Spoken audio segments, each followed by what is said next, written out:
Welcome to Chillin' 101. We hope this video helps. You'll start by opening File Explorer and locating Quick Access. Do that now. If OneDrive appears pinned, you're ready to act. Make sure you're using the account that shows the pinned entry because permissions determine what you can unpin. Once done, pause and confirm OneDrive is visible either as a pinned item or a folder under Quick Access. This immediate check saves time later and avoids toggling settings that don't apply to your current user profile. Now remove the item. Right-click the OneDrive entry in Quick Access and choose Unpin from Quick Access. If OneDrive isn't pinned but its folder appears, open the folder, right-click its Quick Access shortcut, and unpin. For stubborn cases that reappear, open OneDrive settings, go to Accounts, and click Unlink this PC to stop automatic reattachment. Make sure to sign out or close OneDrive afterwards.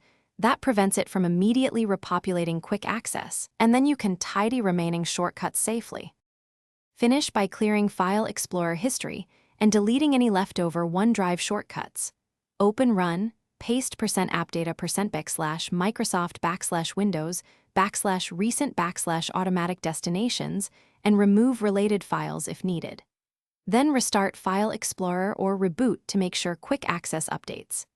If OneDrive reappears, consider resetting OneDrive from Settings Apps or, as a last resort, remove the Quick Access registry bindings, but back up the registry first.